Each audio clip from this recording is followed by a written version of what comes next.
Hey guys, welcome to Performance Cars. So in my previous video where I changed the oil and oil filter on this DC5, we noticed that the previous owner used a really budget oil filter. He used a solid Ace one, which is the cheapest one you can ever buy.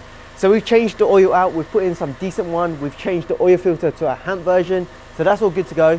But today the spark plugs have arrived. So we have the NGK Iridium 9s. This is still heat range 7, which is the standard heat range. And we are also going to take out the Gruppe air filter. The Gruppe air filters are made by K&N, so I have the K&N filter cleaning kit and the oil. So first of all, I am going to show you guys how to change the spark plugs, and then we'll take out the Gruppe and we'll have a go at cleaning that. So the first thing to do is obviously take off the spark plug cover. This is held on by 4 10mm nuts. With the 4 nuts now off, you can remove the spark plug cover and set that aside. And we have 4 nuts holding on to each coil pack. 2 of them you can get with a standard socket, but 2 more you need a deeper one.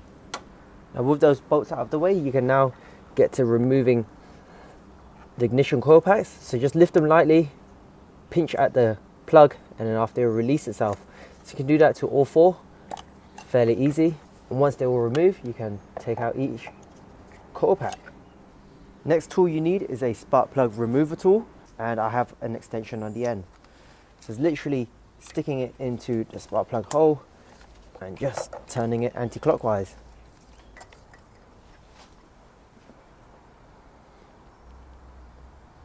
So with the 4 spark plugs removed, you can tell that they have been in there for some time. Now how long, I'm not too sure, or how many miles is done, no idea, but it's best just to buy new ones and just replace them. Luckily he had Iridium 9s, which are exactly the same ones that I've purchased today, but the state of them just makes me want to change them. Now fitting spark plugs is fairly easy. It's literally a reversal of what you did just now. And just do them up finger tight first before we tighten them up properly. Now one question I get asked quite a lot is how tight should I do them? Now if you follow the instructions of the manufacturer, so this is the back of the packaging from NGK, on step 1 it says finger tight. Now step 2 says 1/2 to 2/3 of a turn. So you literally take your tool and you set it at a point where it's about 3 o'clock. Now this is how I do it. Now 1/2 a turn will obviously go over to this side, so that's 180 degrees. Either 1/2 or you can go a bit more. Now I prefer to just go 1/2 and just feel that it's tight. And once you're happy, you can fit the coil packs and the leads.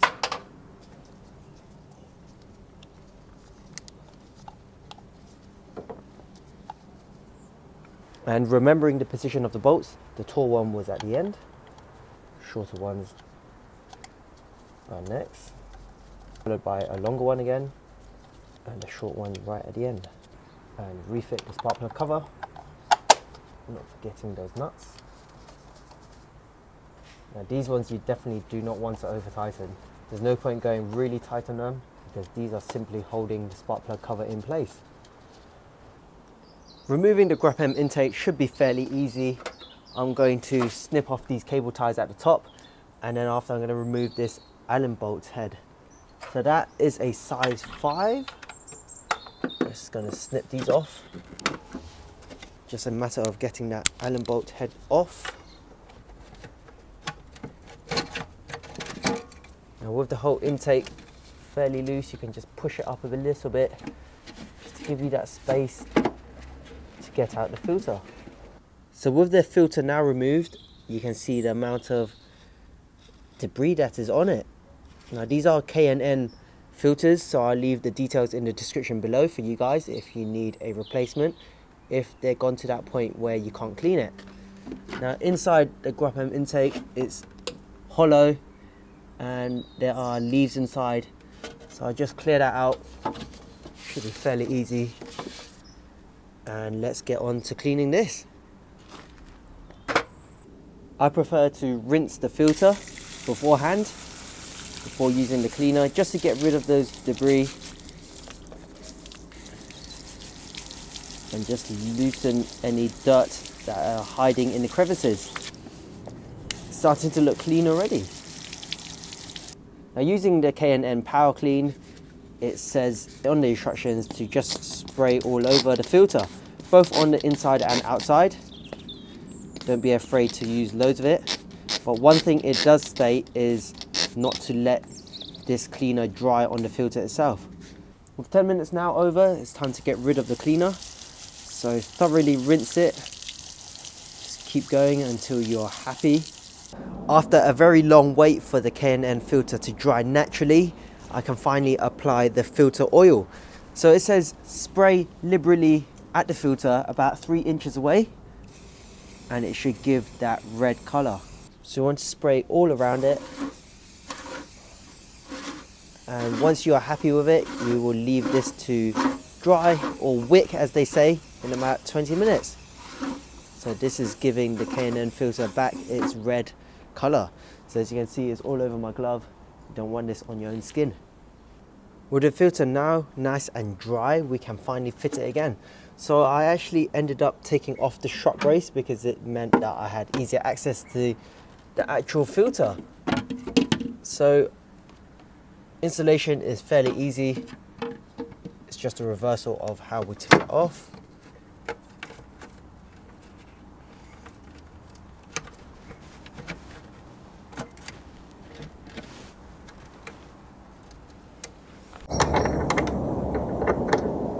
So with the filter now installed, we just need to secure it with the cable ties. I can see on the housing where it's been hitting.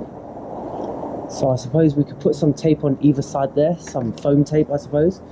But regarding these cable ties, just need to tighten it to make sure it's tight. So that was an easy installation of the spark plugs and the filter cleaning as well. It wasn't too difficult. I also changed that red tape to this black one, so it looks slightly better, not as eye-catching as before. And there's only one more thing to do, and that's to take it out for a test drive.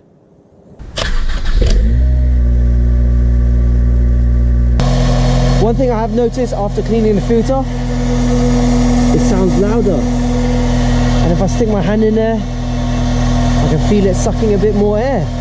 So this is definitely a worthwhile thing to do. So I hope the spark plug installation and removal video was of use for you guys, as well as the K&N air filter cleaning. I mean, it just shows that even though K&N says it has a lifetime warranty, it doesn't mean that the filter lasts for a lifetime. You still have to clean it, you still have to maintain it, and I think it's about 30,000 miles at most before you have to clean it. So it definitely made a difference on the car. I'm just trundling along, but I'm going to drop it in a second. I'm even getting movement in second gear now. I mean, I'm pretty sure it made a difference, and as well as the spark plugs as well. On startup, I can immediately tell that the noise was quieter than before. So I highly recommend that you guys keep on top of your maintenance as well. For this DC5, we still have the gearbox oil change to do, as well as the coolant. And then once those are done, we can start work on the brakes, brake pads, and most road brake fluid. So as always, I hope you guys enjoyed this video. Do take care of yourselves, drive safely, and I'll see you guys soon.